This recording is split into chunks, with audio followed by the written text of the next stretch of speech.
Hi, I'm Dr. Liza at the Cheyenne Mountain Zoo, and I'm here with Bailey, who's our first-time mom. She had her little beautiful baby girl yesterday, and we wanted to give you some updates on how mom and baby are doing.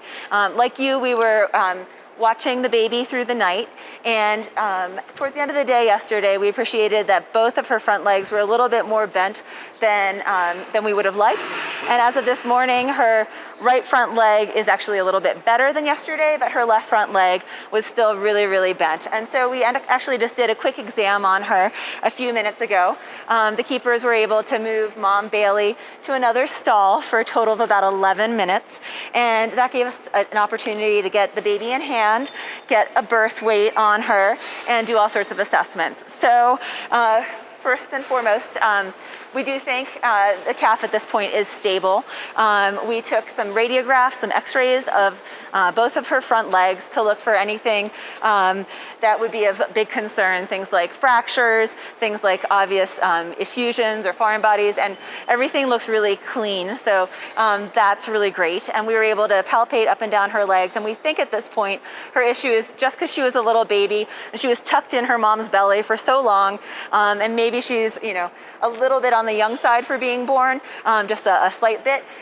Like some other newborn giraffe, she has some contracted ligaments in her wrist. And so we were able to kind of manipulate her leg and find that the leg can get almost all the way to straight when we actually work on it. And so to help manage that, we've given her some pain meds, we've given her some vitamin E because that helps with any kind of muscle injuries.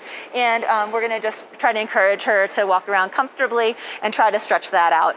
At this point, we think that that should be enough to get that leg back into kind of a normal straight position like the adult giraffe have. But if that doesn't happen, then there are additional steps that we can take. And we have been already talking with Colorado State University Vet School to make sure that we're on track with all the right steps moving forward.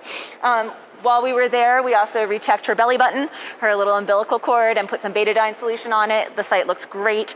And we also got some blood work just to screen to make sure there's no signs of infection, to make sure that she's been nursing appropriately and absorbing all those antibodies in mom's first milk. And so we'll have those results later today, just to make sure everything else is on track and there aren't any other medical conditions that we need.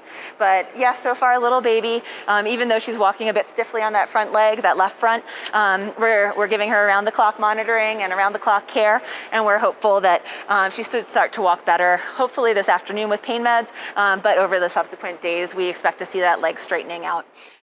So we look closely at the calf's legs, both physically and also on x-ray and thermography, and there's no signs that there's any obvious trauma. These contracted front legs, especially at the wrist, what looks like the front knee, that has been seen before in newborn giraffe. Again, I think it's associated more with ones with smaller birth weights, and often that will actually resolve with time on its own. Having the calf comfortable and having the calf walking around and really taking those steps to stretch out the ligaments is going to be really important, but we'll be keeping our eyes on that. And again, there's no sign that there's anything from a traumatic injury from mom stepping on her, which we haven't seen happen, or any complications related to mom sitting down during the early part of the delivery process.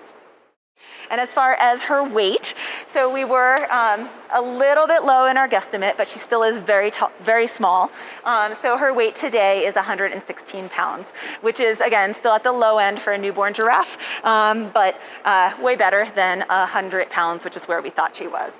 So with that, I'll just let you take another quick look at her, and I can assure you that we're keeping very close tabs on everything that's going on. This is a super special thing for our zoo and for us to be able to share with all of you. And we just want to thank you all for sending love and congratulations from around the world.